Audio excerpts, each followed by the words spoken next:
मनुष्य मानसिक उद्वेगों में बहुत जीते हैं। मेरा संबंध कुछ ऐसा रहता है, विविध लोग मिलने आते हैं, मन अशांत है। क्यों अशांत है? क्योंकि जिसके लिए मैंने सब कुछ किया वो मुझे धोखा दिया। जिनको मैंने पढ़ाया लिखाया, उनका विवाह किया, घर बनवा दिया, सब व्यवस्था कर दी, वे हमारे दुश्मन हो गए। अपना बच्चा पास में नहीं बैठता। ऐसी पीड़ा है संसार में कि सब मानसिक दाह में जल रहे हैं।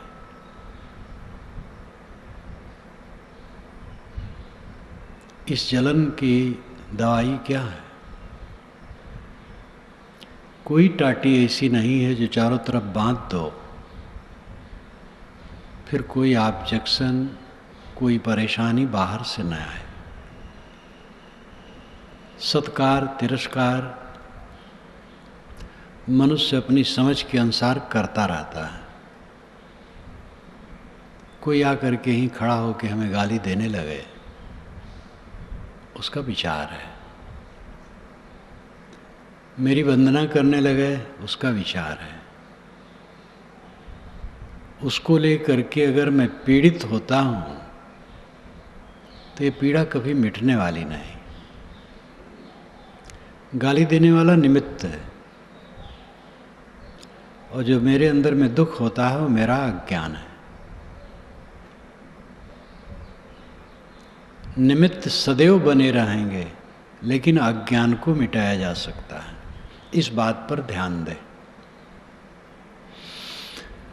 निमित्त कारण शरीर में व्याधि लग गई, पीड़ा,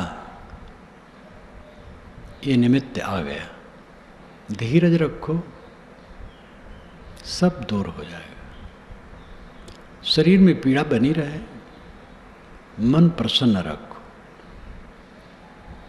धीरे धीरे पीड़ा भी कम हो जाएगी। जो हमारे लिए अच्छा सोचता है उसके लिए हमारे मन में शंका रहती है, हम समझ नहीं पाते और पीड़ित रहते हैं। ये अज्ञान, अविद्या सबसे भयंकर रोग है। सबके मुंह को बंद करने का हमारा अधिकार नहीं, लेकिन अपने अज्ञान को निकाल फेंकने का हमारा अधिकार है, और उसी से अमन चैन है। इसलिए जितना दुख है, मूल है हमारा अज्ञान, अविवेक। मुख्य अज्ञान है अपने को न जानना। दूसरा अज्ञान है जो अपना नहीं है उसमें अहंता ममता करना, और इसी से सारी शाखाएं पैदा होती हैं।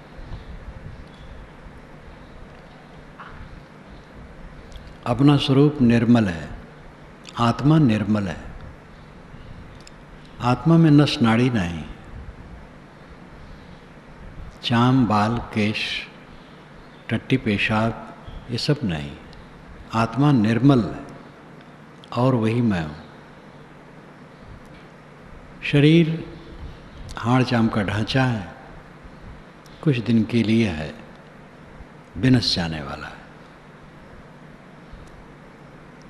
इस तत्व को समझना चाहिए।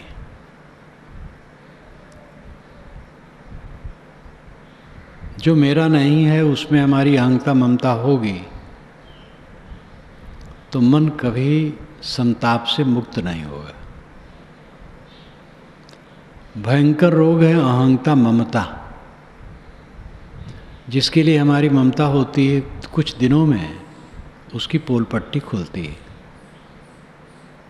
तब लगता है कि मेरी ममता झूठी थी।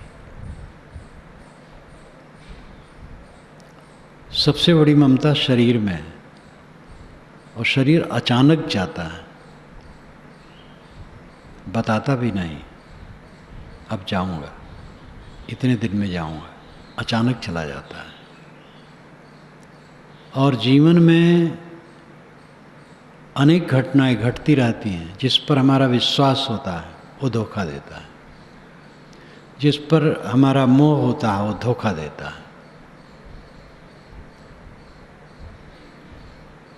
जब कुछ लोग मुझसे कहते हैं कि साहब क्या करूं, जिनका मैंने हित किया वह हमारे दुश्मन हुए, बच्चे हैं इनको पाल पोस रहा हूं, कितने बच्चे हैं लोग बताते हैं। तो मैंने कहा कमर कस करके इन बच्चों से जो विरोध आएगा उसको सहने के लिए तैयार हो जाओ। अभी तो मंजिल दूर है। बाहर के लोगों से आपने ऑब्जेक्शन पाया, विरोध पाया, अपमान पाया, तिरस्कार पाया और बहुत पीड़ित हैं। अपनों में बहुत गदगद हैं, लेकिन अपनों में जब विरोध आएगा उसके सहने के लिए कमर कसो। अभी बच्चे की बहू आएगी, बहू कैसी मिलेगी कुछ पता नहीं, बच्चे का भी मन कितना बदलेगा कोई नहीं जानता है। जिसको लेकर के आप दुखी हैं वो तो बाहर की चीज़ है। आपके घर में सांप बिच्छू पैदा हो सकते हैं, इसलिए कमर कस के आगे सहने के लिए तैयार हो जाओ। और सहना वो सही होता है जो निर्विकार भाव से सहा जाए। तो इस किया जाए तो फिर फंस गए। मोह बैर जम जाल है, तेहि बस जीव बेहाल। ताहि त्याग गुर बुद्धि लय, सुखिया साधु सुचाल। मोह और वैर दोनों जंजाल हैं, और इसी के अधीन सब जीव जल रहे हैं। इसी को त्याग करके साधु सुचाल में चल करके सुखी रहते हैं। जो सुचाल में चले वही साधु है। कपड़ा साधु नहीं, कपड़ा तो चिन्ह है, एक तो उपयोग है, पहनना पड़ता है। साधुओं का कपड़ा सरल निर्धारित कर दिया गया, जिससे अगर वो सिलना न चाहे तो जीवन भर न सिले, कपड़ा फाड़ ले, लपेट ले शरीर। और सरल कपड़ा होता है साधुओं का, साथ एक मर्यादा है, लेकिन वो साधु नहीं, कपड़ा साधु नहीं। जिसमें सरलता हो, निष्कपटता हो, त्याग भाव हो, संयम हो, संतोष हो, वो साधु। सुखिया साधु चाल, अच्छी चाल में चल करके सुख शांति मिलेगी। दुनिया से ती दोस्ती, होत भजन में भंग। एकाए की राम ते की साधुन के संग। दुनिया से दोस्ती करोगे तो भजन में भंग होगा। हर कथन सापेक्ष होता है। सापेक्ष का अर्थ है एक तरह। वस्तु अनेक गुणधर्मों के संयुक्त होती है। वस्तु के कई कोर, कई कोण, कई पहल होते हैं। एक पहल को देख लेने से वस्तु के सभी पहलुओं को हमने देख लिया, ये मानना भूल है। कथन में प्रायः सापेक्ष हुआ करता है। सापेक्ष यानी किसी तरह, एक तरह, सब तरह नहीं हो पाता एक साथ। दुनिया से दोस्ती करने से भजन में भंग होगा। तो दुनिया से दोस्ती न की जाए तो कहाँ की जाए? दुनिया से दोस्ती करना पड़ता है, लेकिन दोस्ती में ही सांप निकलते हैं और काट खाते हैं। इसलिए साहब ने कहा, कबीर खड़ा बाजार में पूछे सबकी खैर, ना काहू से दोस्ती ना काहू से बैर। कबीर बाजार में खड़े हैं, सबका कुशल मंगल पूछते हैं, किसी से दोस्ती नहीं है, किसी से बैर नहीं। यहाँ दोस्ती का अर्थ है प्रगाढ़ प्रेम, मोह, कहीं मोह बांध लेना। अपने ही बच्चे में, अपने ही परिवार में मोह बांध लोगे, तकलीफ के सिवा कुछ नहीं पाओगे। जो बन सके सेवा करो, मोह न करो। मोह कांटा है, गड़ने वाला है। दुनिया से दोस्ती करोगे, भजन में भंग होगा। मन एक है, कबीर मन तो एक है, भावे तहाँ लगाओ। भावे गुरु की भक्ति करो, भावे विषय कमाओ। मन एक है, जहाँ मन कहे लगाओ। उसी मन से मोह और उसी मन से भक्ति कैसे बनेगी? इसलिए मोह का त्याग करो। दोस्ती का यहाँ अर्थ है अधिक लगाव कहीं कर लेना। अधिक लगाव करोगे तो भजन में भंग पड़ेगा। इसलिए कहीं से लगाव अधिक न करो। किस रहनी में रहो? एकाएकी राम ते कि साधुन के संग। एकाएक राम में लीन रहो या साधुओं की संगत करो। एकाएकी राम ते, राम अकेला है। राम आकर के दरवाजे पर पुकारता है, द्वारे तेरे राम जी मिलो कबीरा मोह। तय तो सब में मिल रहा, मैं न मिलूंगा तो। साहब कहते, तेरे दरवाजे पर राम खड़े हैं और पुकार रहे हैं कि ऐ कबीर आके मिल लो, ऐ लोगों आके मिल लो।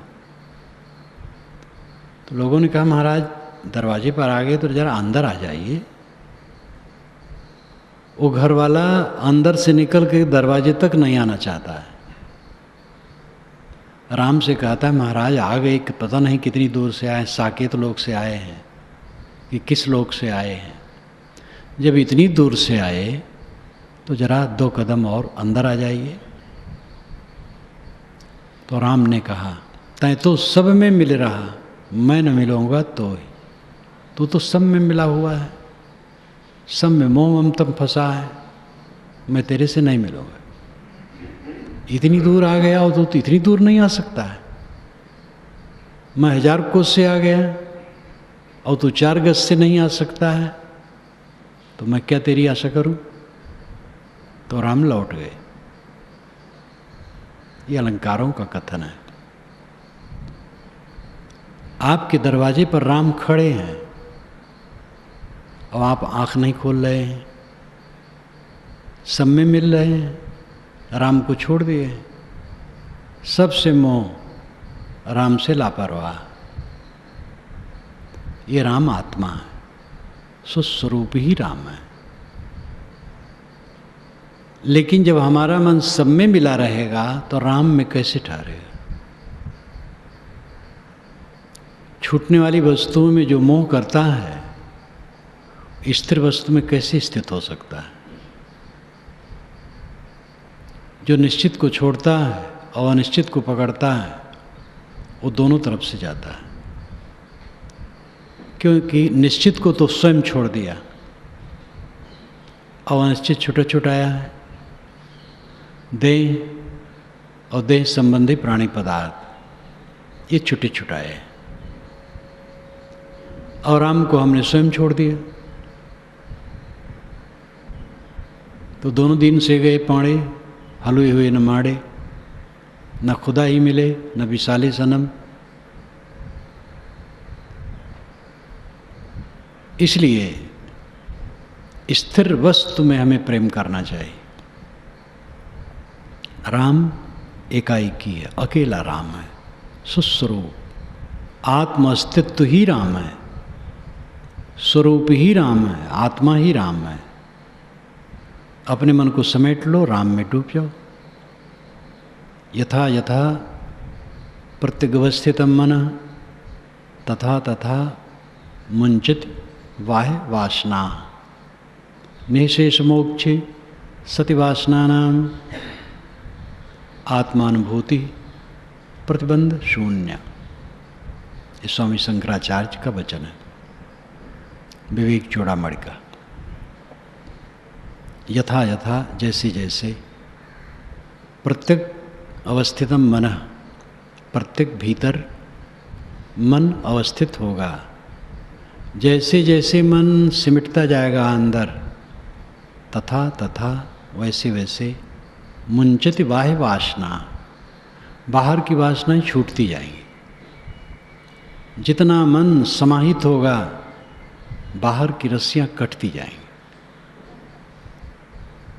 यथा यथा प्रत्यगवस्थितम मन, संधि में प्रत्यगवस्थितम है, विच्छेद में प्रत्यक अवस्थितम, प्रत्यक भीतर अवस्थितम ठहर जाना। जैसे जैसे मन अंतर्मुख होगा, तथा तथा मुंचित वाह वासना, वैसे वैसे बाहर की वासनाएं कटती चली जाएंगी। निशेष मोक्षी सतिवासना नाम, निशेष का मतलब होता है संपूर्ण, जिसमें कुछ शेष न हो, बचा न हो।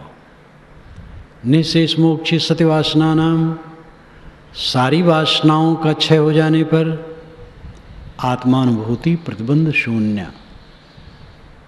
आत्मा अनुभव करेगा कि मैं प्रतिबंध शून्य हो गया हूँ, मेरा कोई बंधन नहीं। मुक्ति के विषय में दूसरा प्रमाण देगा तब मैं मुक्त होऊंगा। कोई दस्तखत करेगा कि ये मुक्त है तब मैं मुक्त होऊंगा। ये अनुभव की चीज़ है, स्वसंवेद्य। और सब लोग कहें आप जीवन मुक्त हो, हमारा मन कहीं बंधा है, क्या मतलब होता है? इसलिए आत्मानुभूति प्रतिबंध शून्य, सारी वासनाएं क्षीण हो गई, मन सुबस हो गया, अंतर्मुख हो गया, तो आत्मानुभूति प्रतिबंध शून्य। आत्मा स्वयं अनुभव करता है मैं प्रतिबंध शून्य हो गया। कृतार्थ आत्मा हर समय अपने को देखता मैं सब तरफ से छुटा हूं, कोई वस्तु ऐसी नहीं है जो मुझे बांध सके। सब सड़ा गला, सबसे बड़ा निकट का माना हुआ शरीर जो एकदम दुखों से भरा, टट्टी की पोटली, अनात्मा, अनित्य, अशुद्ध, असुख, दुख से भरा हुआ। यही जब ऐसा घृणित है, ऐसा दुखदाई है, ऐसा नश्वर है, अनात्म है, तो इसे संबंध वाले पदार्थ का क्या मतलब है? वो सब समय अपने को देखता मैं चारों तरफ से छुटा हूं। शरीर जहां गिर जाए कुछ न मेरी हानि है न लाभ है। आत्मानुभूति प्रतिबंध शून्य, प्रतिबंध शून्य आत्मा की अनुभूति होती है। यथा यथा प्रत्यगवस्थितम मन तथा तथा मुंचित वाह्य वासना निशेष मोक्षे सतिवासना नाम आत्मानुभूति प्रतिबंध शून्य। राम स्वस्वरूप है, जो स्वस्वरूप में लीन है, फिर क्या पूछना, मंजिल को पा गया। दूसरी अवस्था में साधुन की संग, साधुन की संगत करो। जिस कपड़े में हो, जो निर्मल है, कुटिल नहीं है, अहिंसक है, किसी को भी पीड़ा नहीं देना चाहते, अपने विरोधी को भी पीड़ा नहीं देना चाहते, किसी का अपमान नहीं करते, किसी को दुख नहीं देते, और विवेक वैराग संपन्न है, अनासक्त है, आत्मसंतुष्ट है। ऐसे लक्षण का कोई भी हो, किसी कपड़े में हो, किसी आश्रम में हो, उसके पास बैठोगे तो कुछ मिलेगा। मुझे बचपन की याद है, ऐसे बूढ़े लोग मेरे मित्र होते थे। जवान मित्र मेरे बहुत कम होते थे, बूढ़े मित्र होते थे। अभी भी नाम याद है, मानिक काका, जामवंत काका, काका मैं कहता था। उनकी उम्र 70-75, मेरी उम्र 10-12 बरस, और उन्हीं के पास बैठता था।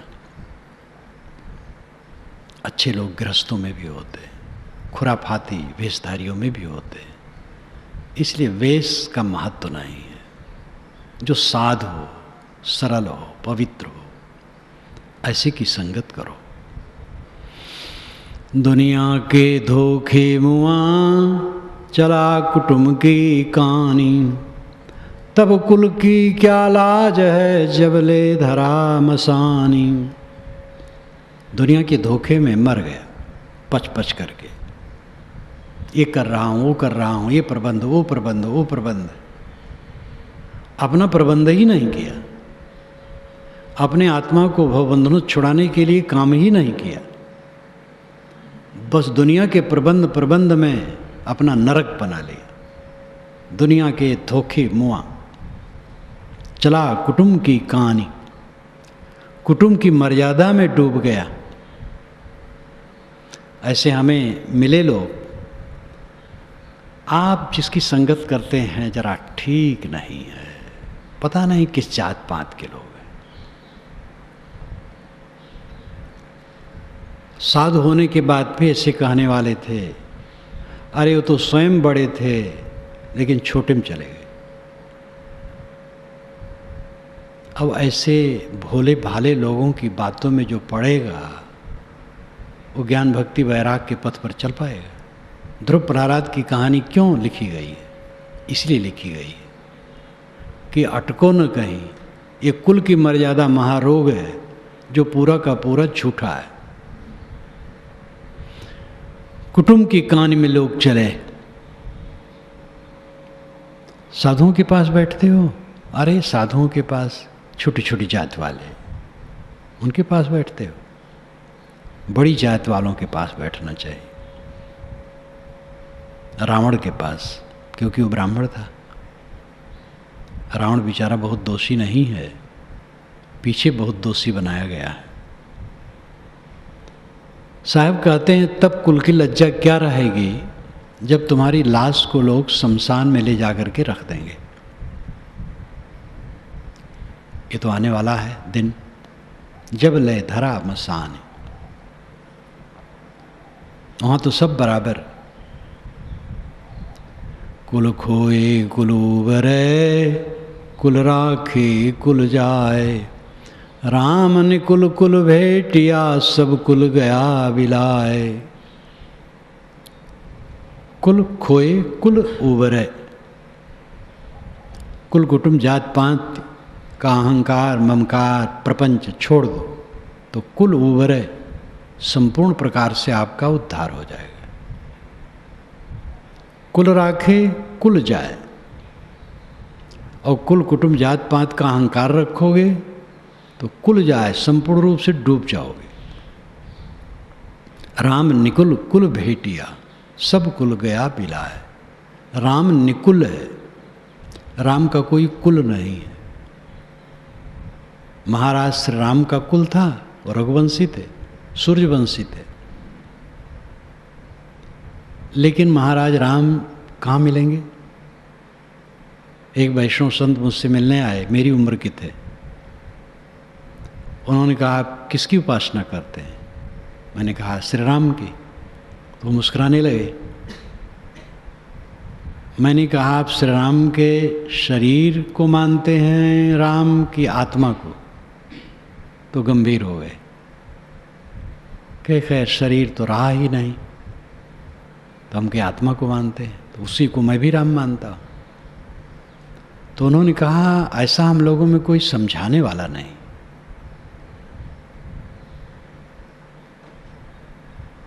जिस राम को सदगुरु कबीर कहते हैं उस राम का कुल नहीं होता है, वो आत्मा है। रमन्ते योगिनो यस्मिन् नितरामा, पंडितों ने भी ये कहा। रमन्ते योगिनो, रमन्ते योगिना अस्मिन् इति रामा। योगी जिसमें रमण करते हैं वह राम है, आत्मा राम है। राम निकुल कुल भेटिया, राम निकुल है, राम का कोई कुल नहीं है। और उससे जिससे मुलाकात हो गई, जो राम में लीन हो गया, सुस्वरूप में लीन हो गया, सब कुल गया बिलाए, सब कुल नष्ट हो गया। कोई कुल कुटुंब की जरूरत नहीं, जात पात की कोई जरूरत नहीं। हम मनुष्य हैं। हिंदू समाज ने भयंकर नुकसान अपना किया है। ब्राह्मणों ने जो कुचक्र किया, स्वार्थी ब्राह्मणों ने हिंदू समाज का नाश करके रख दिया है। ऐसा ऐसा षड्यंत्र किया, एक विशाल वर्ग को नीच रख करके कुचलने की चेष्टा की कि अपने परिवार का ही उसने तहस नहस कर दिया। और कहते हैं हम श्रुति के पक्षधर हैं, और श्रुति में कहीं नहीं है। मनुर्भव जनया दिव्यम जन्म, मनुष्य बनो, दिव्य जन समाज पैदा करो।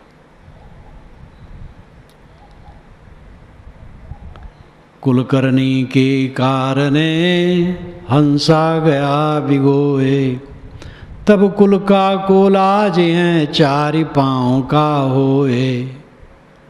कुल करने के कारण ये हंस खो गया। साहब कहते तब तुम्हारे कुल की क्या लज्जा रह जाएगी जब तुम 4 पैर के जानवर बनोगे। कोई कह सकता है कि मेरे परिवार में 7 पीढ़ी 10 पीढ़ी में दूसरे का रक्त नहीं आया है? किसी का दावा हो सकता है? कोई खुद ये कैसे जान सकता है कि जो मेरा पिता प्रसिद्ध है उसी का मैं हूं कि दूसरे को? कौन कह सकता है?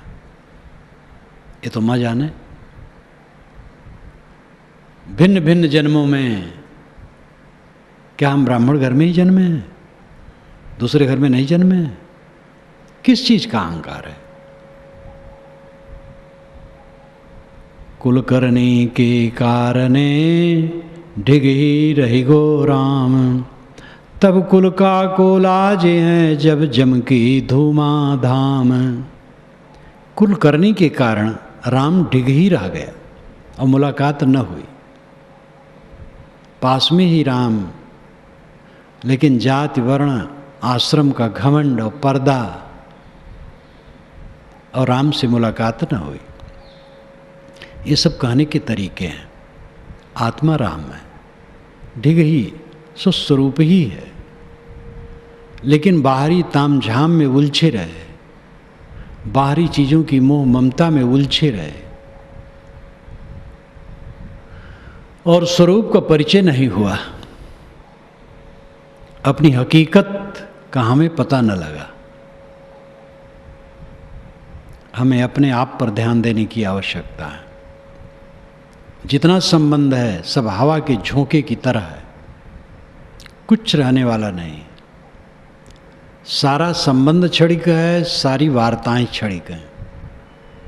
जो वार्ता करो खत्म, जो संबंध हुआ खत्म, कल की बात आज खत्म, 10 दिन के पूर्व की बात खत्म, महीना भर के पूर्व की बात खत्म, एकदम सुबह की बात अभी खत्म।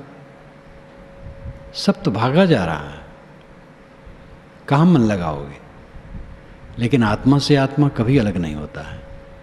मैं कल भी था, परसों भी था, 10 वर्ष पूर्व भी था, और इसी प्रकार आप समझ सकते शरीर के पूर्व भी था और शरीर के न रहने पर भी रहेगा। मैं से मैं कभी अलग नहीं होता, आत्मा से आत्मा अलग नहीं होता है। इसलिए कुल जात वर्ण आश्रम, आश्रम का घमंड, हम साधु आश्रम में हैं, बिल्कुल गलत है। सेवा की जगह सेवा करो। गुरु ने साधुवेश दे दिया है, मृत चिन्ह, इसलिए तुम याद रखो संसार से मर गए हो। घमंड करने के लिए नहीं, पूजवाने के लिए नहीं, विनयी रहो, सबसे विनयी रहो। आत्मा के कल्याण के लिए चारों तरफ से निर्माण निष्काम हो जाओ और अपने स्वरूप को पहचानो। ये आत्मा ही राम है और इसका बोध जिसे मिला और इसमें जो स्थित हुआ उसी को विश्राम है।